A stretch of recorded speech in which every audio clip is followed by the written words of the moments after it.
Hi, I'm Glenda Cedarleaf, and tonight's story is based on the Christmas reindeer. And this is part 1, written in 1929 by Thornton Burgess. And this is what he wrote at the beginning of his book. To the beautiful faith of childhood, the perpetuation of a charming fable, and to a world made better by the Christmas spirit, this little volume is dedicated. So I invite you to take off your shoes, close your eyes, becoming comfortable in the ways that you know best, settling into your bed, feeling your body supported, aware of the softness of your sheets and blankets and pillow. Breathe in deeply and begin to let go of the thoughts and memories of the day. This is your time to simply settle into this story as we go on a journey to inspire you this Christmas. So let's begin.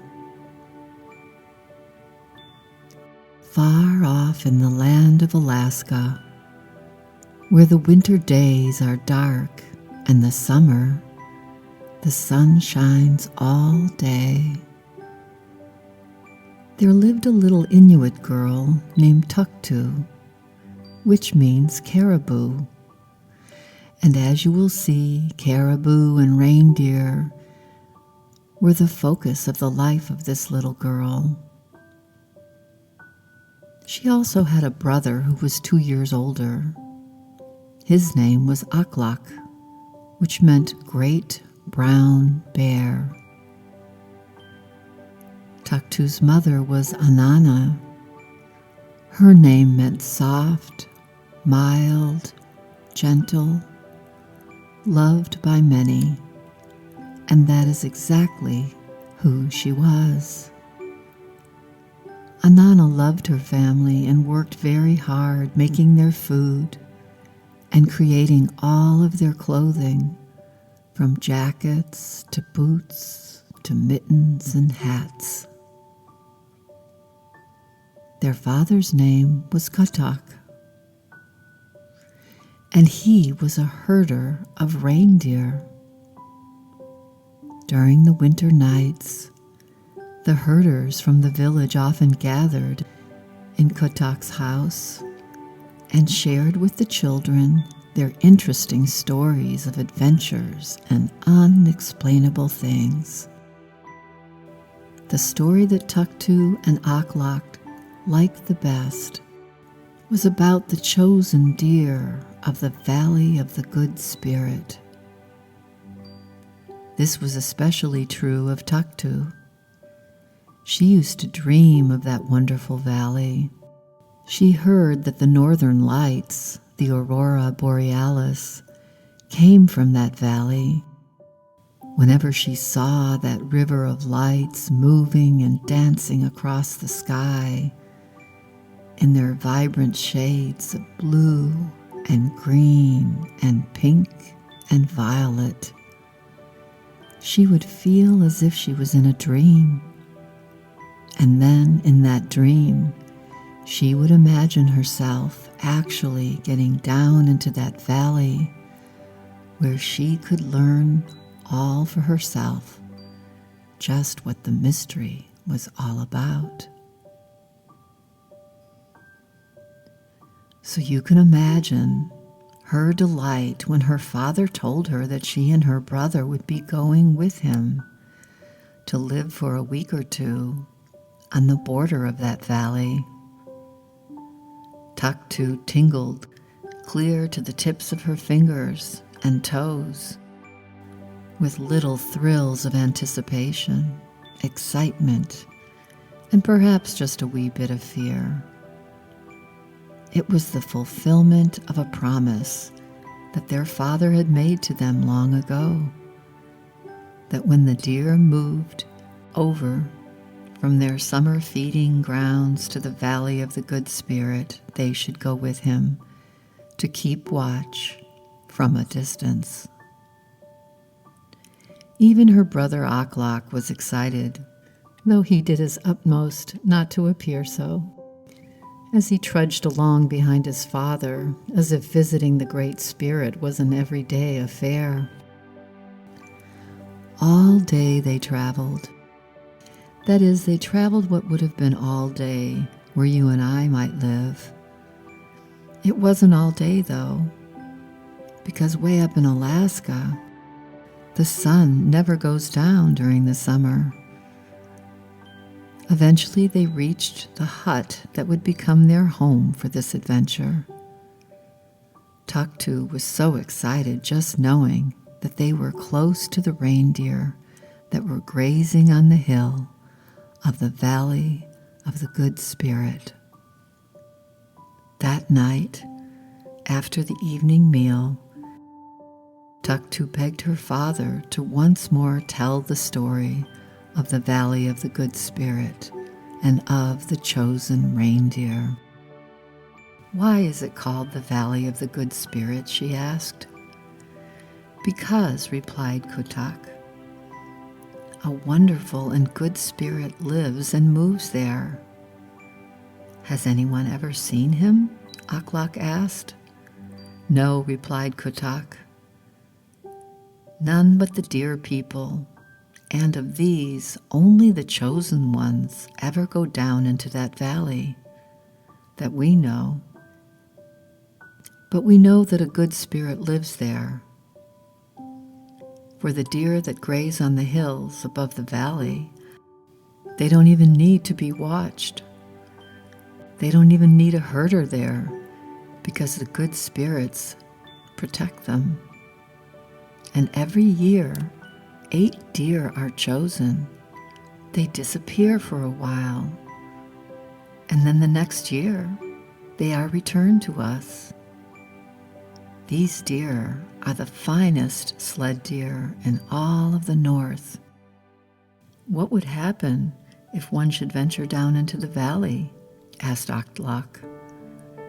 "That nobody knows, for no one has ever been so bold as even to think of doing such a thing," replied his father. "My son, be wise with the wisdom of your elders, and be satisfied. None but the deer folk ever enter that valley, and the only deer are the chosen ones. Although we won't enter the valley, we will stay here, and from a distance watch the herd."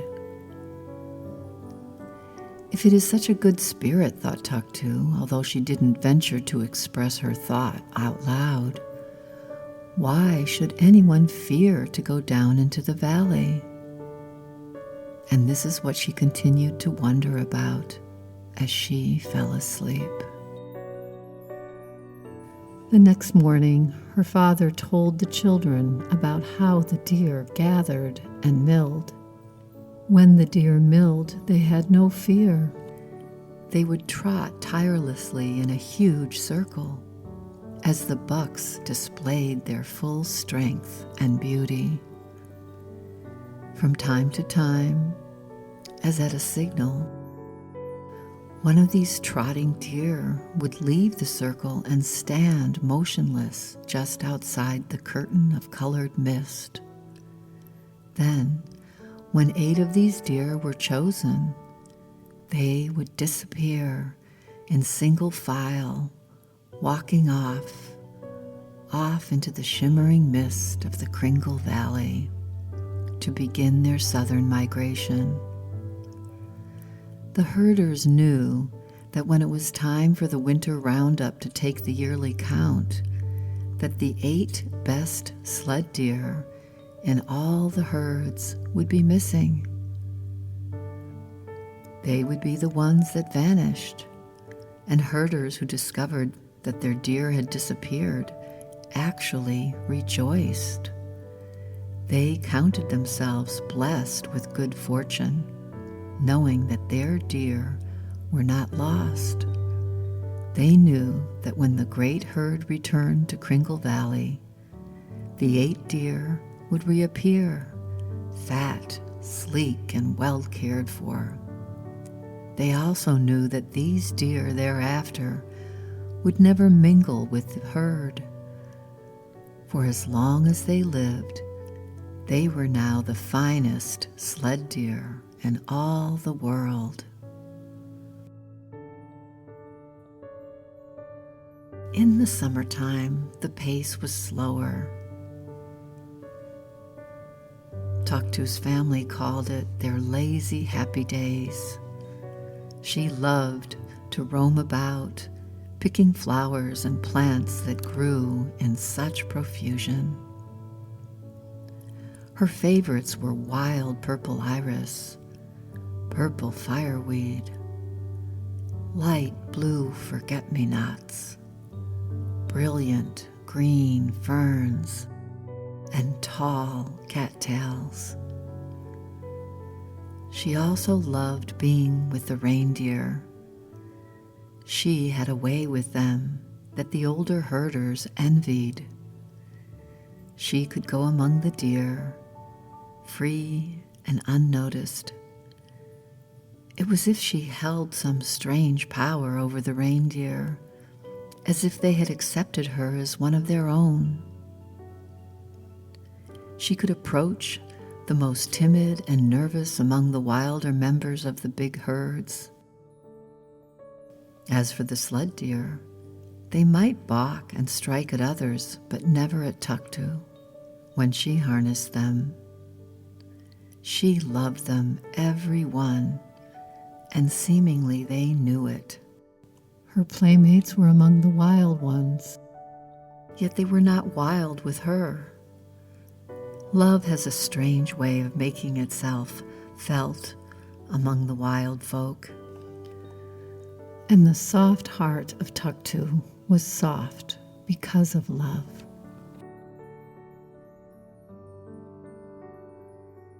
Tuktu was not afraid of the valley. It was enough for her that the valley of the Good Spirit was sacred and not to be approached by other than the deer people. She would sit for hours looking over toward the valley, wondering what the deer folk experienced there. Now and again, she could see the deer moving on the upper hills. Once, as she was watching them, she said softly, for she had a way of talking to herself, "I wish I were really a Tuktu, a caribou." "Why?" asked Aklak, who had stolen softly up behind her, just in time to hear what she said. "Because then I might be able to go into the valley of the Good Spirit, and I might even be chosen by the Good Spirit. Who knows?" One day, an Arctic fog rolled in from the distant sea. It was as if one of those great white fleecy clouds you have seen sailing high in the sky had come to earth and was being pushed forward to bury everything in its fleecy depths. And in this fog, Tuktu was riding her favorite pack animal, Whitefoot. He had been trained to carry loads on his back. Tuktu had ridden him many times, so it was nothing new for him to feel his little mistress on his back. This time the fog became so thick so that Tuktu had lost her way. The soft mist swirled about them, and Tuktu could neither see or hear anything except the clicking of Whitefoot's feet. It was as if she and Whitefoot were alone in a white, wet world of silence. Click, click, click, sounded Whitefoot's feet, a click with every step. It was comforting to hear, as each click meant a forward step, and each forward step meant she'd be closer to home. Trot, Whitefoot, trot. Remember that Tuktu is on your back, and she wants to go home now. Whitefoot did trot. He trotted steadily, despite the fact that he could see nothing. His head was carried forward and his nose out. His nostrils were extended. With every breath, he was testing the damp air. By the motion, Tuktu could tell when he was going up a hill and when he started down again. She was enjoying the ride, but there came a time when she began to wonder. We should be there by this time, she thought. Yes, indeed, we should be there by this time. Whitefoot has been traveling so fast, he seems to know just where he's going. Oh dear, I wish I could just see a little way. Whitefoot, what is that? Whitefoot had stopped abruptly. Through the mist, at one side, a dim form moved. Tuktu gave a little sigh of thankfulness and was about to drop to the ground, for she was sure that this was the other pack deer that had been left grazing near the camp. But she didn't drop, for she became aware that another dim form was on the other side of her. And then she heard the muffled click, click, click of many feet, a sound that could be heard only when many deer were near. Too often had she listened to it, not to know that she was now in the midst of a herd. She could hear the sound of the click in front of her, behind her, and on both sides. And as she strained her eyes, she could see dim shapes appear and disappear on all sides. Whitefoot, she whispered, Whitefoot, where have you taken me? She wondered if by some chance other herd of reindeer had moved in from the seacoast on its way to the Valley of the Good Spirit. She wondered if it might be that she was in the midst of a band of caribou. She decided this must be it. Probably Whitefoot had smelled or perchance heard them, so had joined them. She was not afraid. Did she not know that the reindeer are the most gentle of animals? Had she not lived with them and loved them from babyhood? She would remain on Whitefoot's back and hope that the fog would lift soon. If it did not, she would stop Whitefoot and push the peg into the ground to fasten him. Then they would remain there together until such time as the fog should disappear. There was only one thing that worried Tuktu. If she had to remain there long, what should she eat? But even this did not greatly worry her, for she was sure that the fog would last but a little while, and she knew they could not be far from camp. Whitefoot was no longer trotting, nor were any of the other deer folk. All seemed to be grazing, moving along slowly as they grazed. Tuktu became drowsy. Once or twice, she nodded, and the wonder was that she didn't slip from Whitefoot's back. And all about her, there was the gentle click, click, click of moving feet, and now and then the soft intake of breath and gentle sniff of grazing deer. Unafraid, Tuktu rode in the midst of the great herd. How long it was before she had a chance to slip from Whitefoot's back, she had no idea.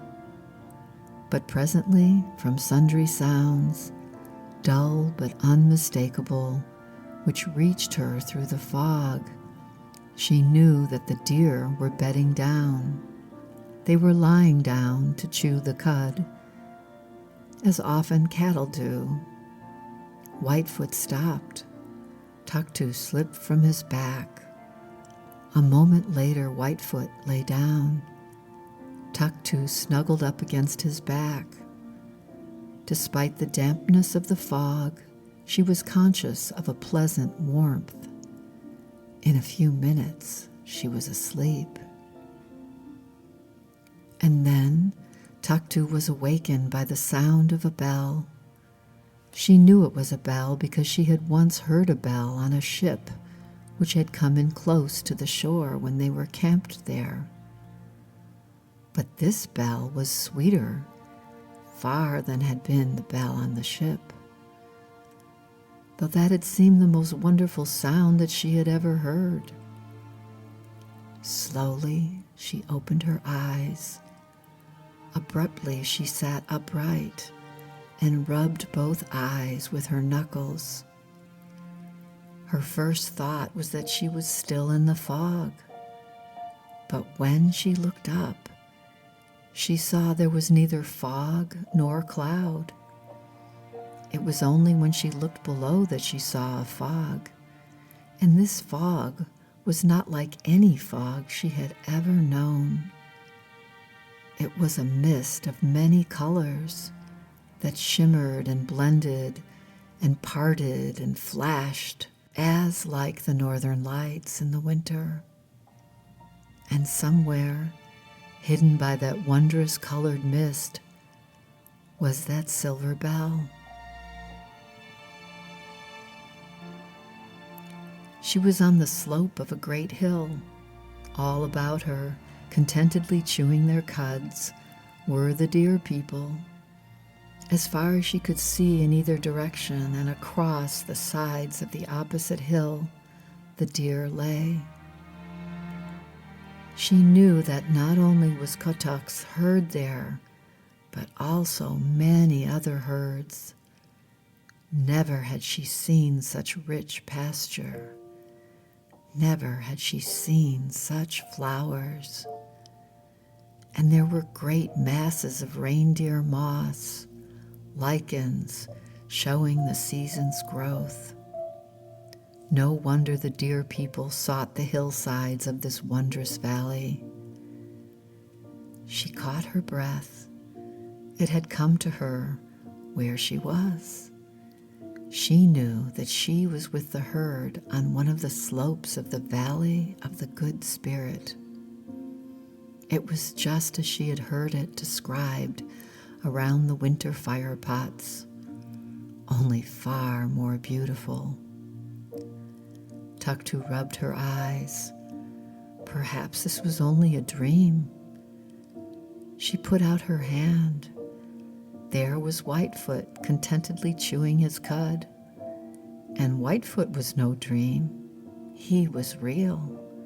For even as she touched him, he bent his head and gently scratched one of his antlers with the point of a hind hoof. Again she heard the soft, clear, silvery notes of that hidden bell. Then clearly, though faintly, she heard many other sounds. There was the blowing of trumpets, the beating of drums, fairy music coming from the heart of that wonderful mist below her. And the mist itself, never had she seen anything so beautiful. All the colors of the rainbow, all the wondrous colors of the sunset, all the shooting, flashing fires of the aurora borealis seemed mingled there. Tuktu knew that she ought to be afraid. Had not her father said that only from a distance had any man looked into that wondrous valley? Had she not seen fear in his eyes at the mere mention of the Valley of the Good Spirit? He who was not afraid, to meet Nanook the polar bear single-handed. Had she not heard the herders speak in whispers when they told of the Valley of the Good Spirit? Of a certainty, she should be afraid, but somehow she wasn't. She knew she ought to be, for she knew that she was where not even the boldest man in all the great Northland would dare to put his foot. Yet she was not afraid. It must be that the Good Spirit means no harm to little children, thought Tuktu. It must be that the Good Spirit, who loves the deer folk, loves also little children, or he would not have allowed Whitefoot to bring me here. I wonder what is going on below that wonderful mist. I wonder, oh, how I wonder. But if it were meant that I should know, or that anyone should know, the mist would not be there. I guess it's all right to wonder, but it would be all wrong to try to find out. The deer people are satisfied to stay on these hills, so I will be satisfied. But there must be something very wonderful and very beautiful down there. I wish Aklak were here. He will not believe me when I tell him that I have looked into the Valley of the Good Spirit. My father will not believe me when I tell him that I have looked into the Valley of the Good Spirit. No one will believe me. Only the deer folk will know. I, Tuktu, am looking down in the Valley of the Good Spirit, and no harm has come to me. I think it must be because the spirit of love is here. The deer are rising. I wonder what that means. I must hold fast to Whitefoot, for he must take me home. Whitefoot had already scrambled to his feet. Once more Tuktu climbed on his back. Then Whitefoot began to move toward the upper end of the valley, and Tuktu saw that all of the deer on both sides were moving in the same direction.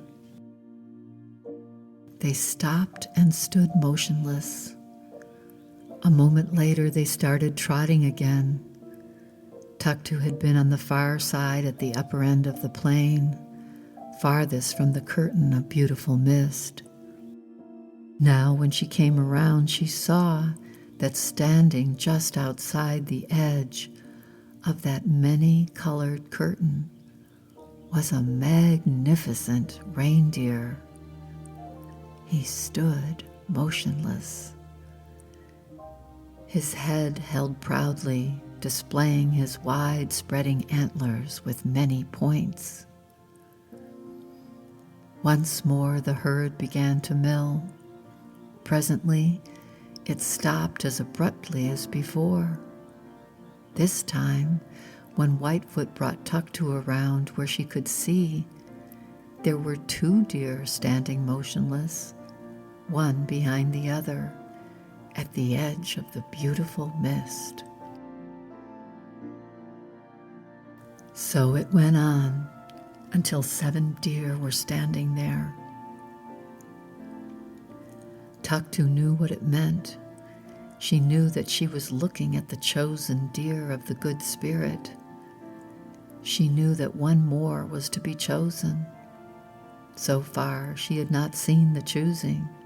Each time, she had been on the far side of the herd when it had so abruptly stopped. Perhaps you can guess how her heart was beating with excitement as once more the outer ring of deer took up that fast, clicking trot. Would the 8th and last deer be chosen while she was on the far side and could not see? Round and round the deer trotted. Once more, Tuktu was coming in sight of the 7 chosen deer. It seemed to Tuktu as if from that colored mist there shot out a flash of light. The deer stopped. Motionless they stood, as if frozen in their tracks. Tuktu held her breath. She saw that the head of every deer was turned toward that shining curtain of colored mist. A ray of light shot out from it. It touched a splendid deer 2 places ahead of Whitefoot. At its touch, he stepped out from the circle and slowly took his place with the 7 standing deer. It was Speedfoot, the finest deer in Kutak's herd. The sound of a silver whistle was heard, and the 8 deer began to move forward. Slowly, proudly they walked. The leader disappeared in the wonderful mist. The second followed, and so on, until the last one had vanished. Then once more the outer deer of the great herd began to mill. Tuktu saw that no longer were the does and fawns standing motionless within that milling circle.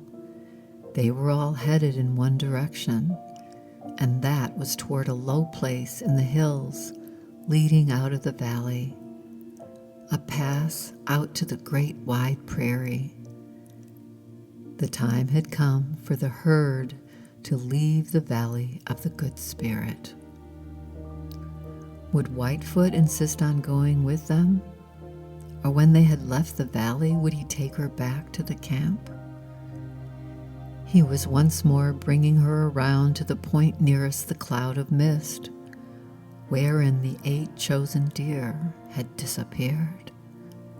Tuktu looked eagerly to see if by any chance she might get one more glimpse of them. And even as she looked, that ray of light shot out once more, and this time it touched Whitefoot. Whitefoot stepped out from the herd and stood motionless, facing the curtain of glorious mist. Whitefoot stood. On his back, as motionless, sat Tuktu. Once more the clicking of many feet had begun. The great herd was moving. Tuktu did not turn to look. She was not exactly frightened, but she was filled with a great awe. She felt as if she could not take her eyes from that curtain of mist, even if she would. The clicking behind her grew fainter, then it ceased altogether, and still Whitefoot stood motionless. Directly in front of Tuktu, the mist began to glow, first faintly pink, then a beautiful rose, and finally a rich, warm red.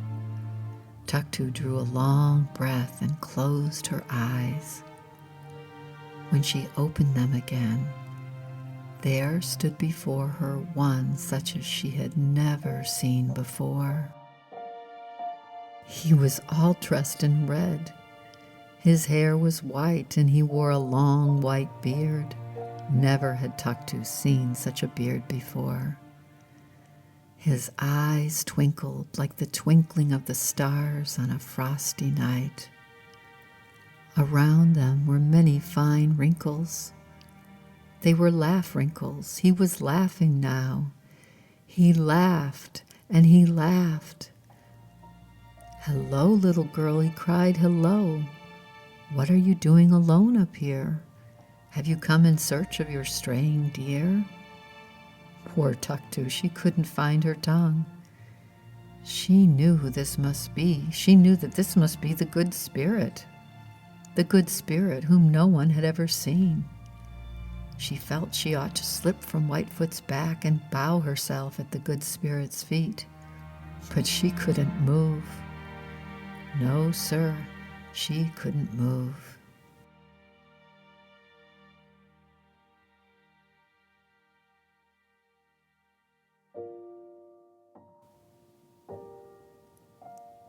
And now we finished part 1 of the Christmas reindeer.